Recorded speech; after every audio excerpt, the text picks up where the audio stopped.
Smoking और तंबाकू seven को लोग केवल फेफड़ों के लिए ही नुकसान मानते हैं, लेकिन इससे पूरे शरीर को नुकसान होता है। आज की जीवन शैली जिसमें अस्वस्थ बर्ताव, शारीरिक के साथ साथ मानसिक सेहत के प्रति लापरवाही, स्वास्थ्य की कीमत पर पैसे के पीछे भागना जैसी आदतें शामिल हैं, कई तरह की समस्याओं को आमंत्रित करती है। इस जीवन शैली में स्मोकिंग की आदत समस्याओं को गंभीर करने का काम ही करती है। तंबाकू का सेवन और उससे भी लोगों को जानलेवा कैंसर तक देने का कारण बनता जा रहा है। इससे दिल और दिमाग को नुकसान होता है। तंबाकू उद्योग की वजह से 25 बीमारियों का संबंध है। तंबाकू उत्पादों को चबाने से या स्मोकिंग के जरिए जहरीले रसायन लोगों के शरीर में घुस जाते हैं। और इतना ही नहीं, अब तंबाकू के नशे हुक्का जैसे कई नए रूपों का युवकों तक पहुंचने लगे हैं। ऐसे में लोगों को तंबाकू के स्वास्थ्य संबंधी नुकसानों और सही जानकारी जरूरी है। तंबाकू और उसके उत्पादों का कई तरह के कैंसर से संबंध है। इसके अलावा तंबाकू और स्मोकिंग दिल और ब्लड वेसल को भी नुकसान पहुंचाते हैं। तंबाकू और स्मोकिंग की वजह से दुनिया में बहुत से लोग कैंसर के मुकाबले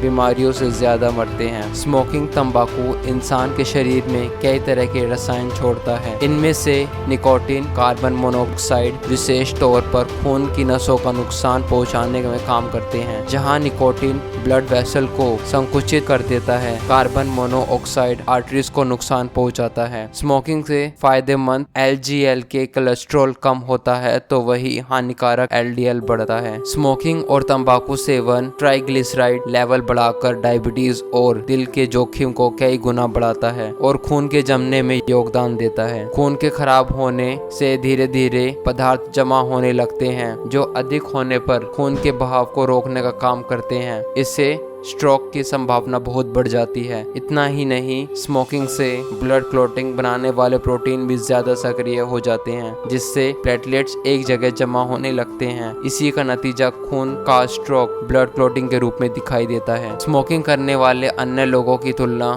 7 से 10 साल पहले ही हार्ट अटैक का शिकार हो जाते हैं। तंबाकू का सेवन ब्लड वेसल की रुकावट तो हार्ट अटैक और स्ट्रोक की संभावना बढ़ाती है। दिल की धड़कना भी पहले जैसे से कम हो जाता है। इससे कार्डियक अरेस्ट वाली मौत होने का गुंजाइश बहुत अधिक हो जाती है। स्मोकिंग के कारण ब्लड क्लॉटिंग बनने से स्ट्रोक, जिसे ब्रेन अटैक भी कहा जाता है, का जोखिम भी सीधे तौर पर बढ़ जाता है। ये ब्लड क्लॉट की आपूर्ति रोकने का काम करते हैं। ऐसे में दिमाग में खून की आपूर्ति रुकने की संभावना बहुत ज्यादा हो जाती है। इसके साथ ही स्मोकिंग से दिमाग में खून पहुंचाने वाली ब्लड वेसल फटने से उससे जिसे हेमरेज की स्थिति बन जाती है। तंबाकू सेवन से कई सक्रिय और अलग तरीके हैं जिनसे दिल और नसों में नुकसान हो सकता है। स्मोकिंग करने वाले व्यक्ति के पास होने से दूसरे लोगों के फेफड़ों में वहाँ धुआं जाता है। तंबाकू सेवन से कई सक्रिय और अलग तरीके हैं जिनसे दिल और नसों को नुकसान हो सकता है। यह धुआं और भी ज्यादा नुकसानदायक होता है, यानी धूम्रपान सक्रिय धूम्रपान से ज्यादा हानिकारक होती है और ऐसे लोग स्मोकिंग संबंधी सभी नुकसान होते हैं। तंबाकू का सेवन रोकने पर 1 साल के भीतर ही खून का रुकना संबंधी रोग की जोखिम कम हो जाता है।